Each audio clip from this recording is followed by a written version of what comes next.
नमस्कार, बहुत स्वागत है आप सभी का जी राजस्थान में। आप देख रहे हैं खबर राजस्थान और मैं हूं आपके साथ अंकुश श्रीवास्तव। बुलेटिन की शुरुआत राजस्थान की सबसे बड़ी सियासी खबर के साथ। राजस्थान में नए बीजेपी अध्यक्ष के नाम का ऐलान हुआ है और मदन राठौड़ बीजेपी के प्रदेश अध्यक्ष बने हैं। फिलहाल राज्यसभा सांसद भी हैं राठौड़ और पहले सुमेरपुर से विधायक भी रह चुके हैं। उप मुख्य सचेतक की भी जिम्मेदारी संभाल चुके हैं राठौड़। इसके अलावा आपको बता दें कि राधा मोहन दास को राजस्थान बीजेपी प्रदेश प्रभारी बनाया गया है। सांसद हैं राधा मोहन दास। विजय राहटकर को सह प्रभारी का जो पद उनका है वो बरकरार रखा गया है और राज्यसभा सांसद मदन राठौड़ बीजेपी के नए प्रदेश अध्यक्ष होंगे। तो वहीं सीपी जोशी की जगह लेने वाले हैं और भाजपा के राष्ट्रीय अध्यक्ष जेपी नड्डा ने ओबीसी वर्ग से आने वाले राज्यसभा सांसद मदन राठौड़ को बीजेपी प्रदेशाध्यक्ष पद की जिम्मेदारी सौंपी है। राठौड़ अब सीपी जोशी की जगह लेंगे और सीपी जोशी के द्वारा राजस्थान बीजेपी अध्यक्ष पद से इस्तीफे की पेशकश के बाद अब नए अध्यक्ष के नाम का ऐलान किया गया। इसके अलावा राजस्थान में भाजपा प्रभारी और सह प्रभारी की भी नियुक्ति की गई है।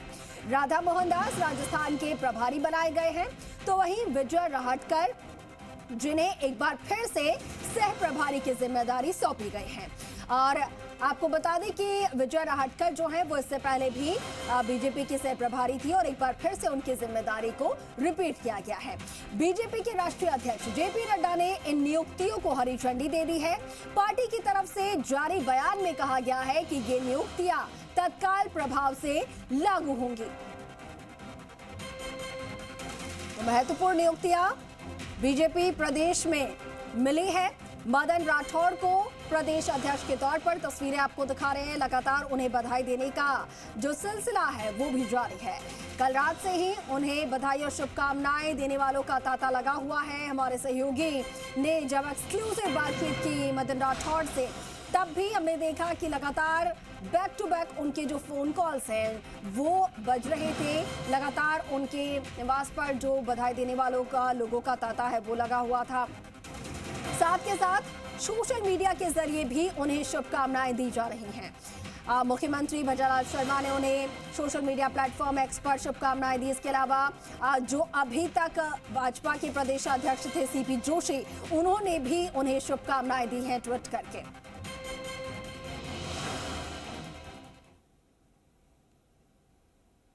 तो वहीं बीजेपी के प्रदेशाध्यक्ष बने मदन राठौड़ से एक्सक्लूसिव बातचीत की और सबसे पहले जी राजस्थान से उन्होंने बात की है।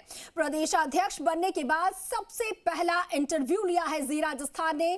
क्या कुछ कहा मदन राठौड़ ने, सुनते हैं। मेरे साथ इस वक्त मौजूद हैं मदन राठौड़ जी। आज प्रदेशाध्यक्ष के रूप में नियुक्ति हुई है। बहुत बहुत बधाई सर आपको। बहुत बहुत धन्यवाद। अभी तो उठा ही हूँ आपका। एक तरह से देखा जाए तो बीजेपी ने एक ऐसे कार्यकर्ता को प्रदेश अध्यक्ष बनाया है जिन्होंने अपने राजनीति की सफर की शुरुआत 10वीं क्लास के प्रदर्शन से की। मोहनलाल सुखाड़िया का प्रदर्शन करके, विरोध प्रदर्शन करके हिरासत में लिए गए मदन राठौड़ आज प्रदेश अध्यक्ष है। क्या कहेंगे सर एक कार्यकर्ता को आज प्रदेश अध्यक्ष की जिम्मेदारी? आपको याद बहुत है, बहुत पुरानी बातें याद कर ली। देखिए, हम तो सिपाही हैं। वैसे तो पार्टी कप्तान जिस मोर्चे पे भेजता है वहाँ जाकर के काम करते हैं, इसलिए हम कोई अलग से कुछ भी नहीं है। पार्टी ने ठीक समझा, जहाँ काम करना है पार्टी की अपेक्षाओं को पूरा करने के लिए अपनी पूरी मेहनत करेंगे, ईमानदारी से पूरा प्रयास करेंगे। जिस तरीके की आज कहें कि सरकार है राजस्थान में और चूँकि लोकसभा चुनाव में अगर कहें तो अपेक्षा के अनुरूप परिणाम भी नहीं आया, अब आपके ऊपर बड़ी जिम्मेदारी है, तो आप इस चुनौती को किस तरीके से आगे देखेंगे? देखिए, वैसे तो पूरी पार्टी एकजुट होकर के और हर चुनौती का मुकाबला करेगी। व्यक्ति विशेष कोई अलग से कुछ भी नहीं होता। पार्टी के साथ बैठ करके सामूहिक निर्णय होता है और सामूहिक निर्णय से हम निश्चित रूप से चुनौतियाँ पार करेंगे। अगर देखा जाए आज जैसे आपकी रात को देर रात नियुक्ति हुई, किस से आपकी बातचीत हुई, क्या आपको इसका अंदाजा था? नहीं, मुझे कोई अंदाजा नहीं था इसका। मैंने तो कल्पना भी नहीं की थी। मैं तो राज्यसभा का हुआ तब भी मुझे कोई इसका अंदाजा नहीं था। सीधा निर्णय हुआ और ये कल जो निर्णय हुआ ये भी, और अनपेक्षित, और पार्टी ने कोई क्या सोचा वो तो पार्टी जाने, लेकिन मैं पार्टी के निर्देशों की, उनकी जो मेरे बारे में सोचते हैं, मेरे से जो काम जिस प्रकार से लेना चाहते हैं, तो मैं उसमें तत्पर रहूँगा, काम करूँगा पार्टी के। अगर बधाई देने वालों का तांता देख रहा हूँ कि आपके लगातार फ़ोन बज रहे हैं, मैं ज़्यादा समय भी नहीं लूँगा, किस किस की बधाइयाँ अभी तक आप तक पहुँची है? वास्तव में कार्यकर्ताओं की, और कार्यकर्ता यानी पूरे राजस्थान भर से और हिंदुस्तान के भी कई क्षेत्रों से, और शुभकामनाएं हैं। कार्यकर्ताओं का आशीर्वाद शुरू से ही मेरे साथ है, बहुत वरिष्ठ नेताओं का आशीर्वाद है, कार्यकर्ताओं का आशीर्वाद है, और मुझे तो लगता है कि इन कार्यकर्ताओं के सहयोग से हर चुनौती का मुकाबला करेंगे।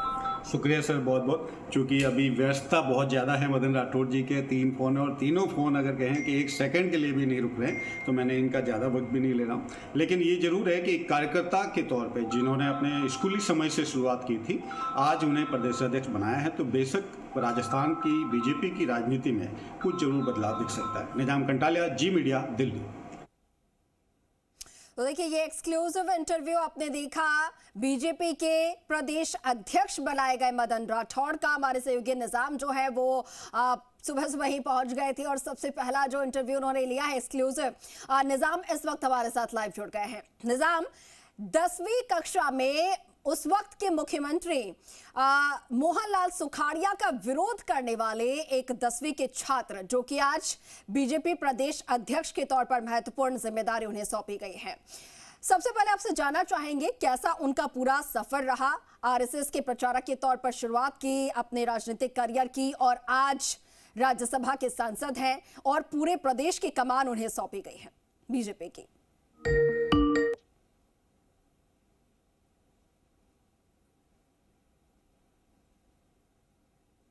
निजाम, आप तक आवाज पहुंच पा रही है?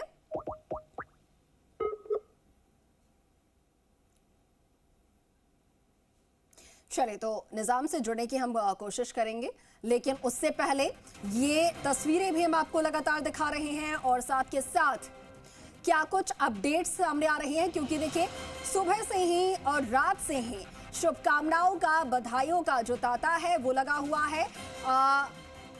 सोशल मीडिया प्लेटफॉर्म्स के जरिए भी लगातार उन्हें शुभकामनाएं दी जा रही हैं। मुख्यमंत्री भजनलाल शर्मा ने सबसे पहले उन्हें सोशल मीडिया प्लेटफॉर्म एक्स पर पोस्ट करके शुभकामनाएं दी, और उसके बाद खुद सीपी जोशी, जो कि अब तक पूरे प्रदेश बीजेपी के अध्यक्ष के तौर पर जिम्मेदारी संभाले हुए थे, उन्होंने शुभकामनाएं दी।